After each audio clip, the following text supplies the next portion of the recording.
एक समय की बात है। पहाड़ों और घने जंगलों से घिरे एक छोटे से गांव में एक बूढ़ा किसान रहता था।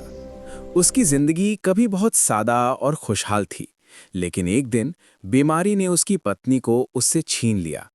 घर में अब सिर्फ सन्नाटा रह गया था, और उस सन्नाटे में उसकी 3 बेटियां, बड़ी बेटी नीलिमा, मझली बेटी राधा और सबसे छोटी बेटी आर्या। माँ के जाने के बाद घर बिखरने लगा। किसान दिन भर खेतों में काम करता और शाम को थक कर लौटता, मगर घर का काम, खाना, सफाई और देखभाल सब अधूरा रहने लगा।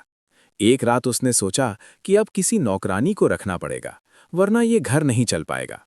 ये बात उसने अगले दिन बेटियों के सामने रखी।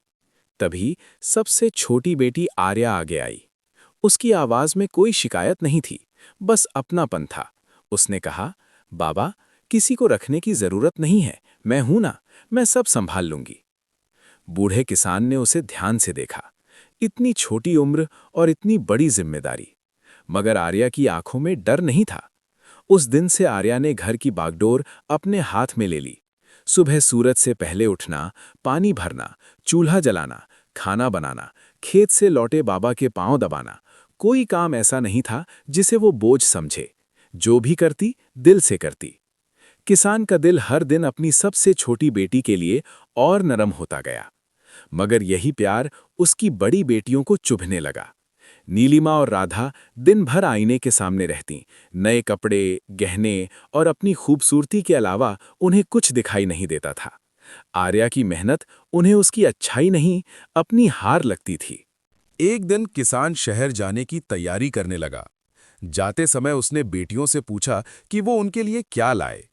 नीलिमा ने महंगे कपड़ों की फरमाइश की, राधा ने चूड़ियों और इत्र का नाम लिया। फिर किसान ने आर्या की तरफ देखा। आर्या कुछ पल चुप रही, फिर बोली, बाबा, अगर रास्ते में आपको कोई नीली रोशनी वाला पत्ता मिले तो बस वही ले आना। उसकी बात सुनकर दोनों बहनें हंस पड़ी। किसान भी मुस्कुरा दिया, लेकिन बेटी की बात उसने दिल में रख ली। शहर से लौटते वक्त किसान का रास्ता जंगल से होकर जाता था। शाम ढल रही थी, हवा तेज थी और पेड़ों की शाखाएं अजीब सी आवाज कर रही थीं। अचानक उसका पैर फिसला और वो गिरते गिरते बचा। तभी उसकी नजर जमीन पर पड़ी। वहां सचमुच एक पत्ता था जो हल्की नीली रोशनी में चमक रहा था। किसान को आर्या की बात याद आ गई। उसने बिना कुछ सोचे पत्ता उठा लिया। घर पहुंचकर उसने वो पत्ता आर्या को दे दिया। जैसे ही आर्या ने उसे हाथ में लिया, उसके चेहरे पर हैरानी फैल गई। उस रात जब सब सो गए, पत्ता तेजी से चमकने लगा। कमरे में ठंडी हवा बहने लगी और आर्या की आंखें अपने आप बंद हो गईं। जब उसने आंखें खोली, वो खुद को जंगल के बीच खड़ा पाया। सामने एक रहस्यमयी रोशनी थी जो धीरे धीरे एक फेरी का रूप ले रही थी। उसकी आवाज मीठी थी लेकिन गंभीर। उसने कहा कि ये पत्ता उन्हीं के लिए जागता है जिनका दिल सच्चा और निस्वार्थ होता है।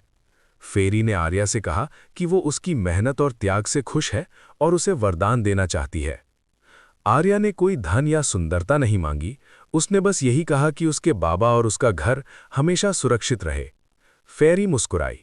उसने आर्या को ऐसी शक्ति दी जिससे उसकी मेहनत जहां भी पड़े वहां खुशहाली आए और उसकी सच्चाई हमेशा सामने रहे। अगली सुबह से गांव में बदलाव दिखने लगा। जिस घर में आर्या कदम रखती वहां सुकून होता। बीमारों को उसका बनाया खाना राहत देता। किसान का घर फिर से भरने लगा। ये सब देखकर नीलिमा और राधा के दिल में जलन और बढ़ गई।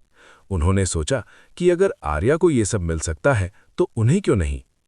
एक रात उन्होंने चुपके से वो पत्ता चुरा लिया और जंगल की ओर चल पड़ी। लेकिन जंगल उन्हें पहचानता था। जैसे ही उन्होंने फेरी से वरदान मांगा, हवा तेज हो गई। फेरी की आवाज गूंज उठी। उसने कहा कि लालच जादू को आशीर्वाद नहीं, सजा बना देता है। पल भर में उनके गहने धूल बन गए और उनका घमंड टूट गया। सुबह दोनों बहनें रोती हुई घर लौटीं। उन्होंने आर्या के सामने सिर झुका दिया। आर्या ने बिना कुछ कहे उन्हें गले लगा लिया।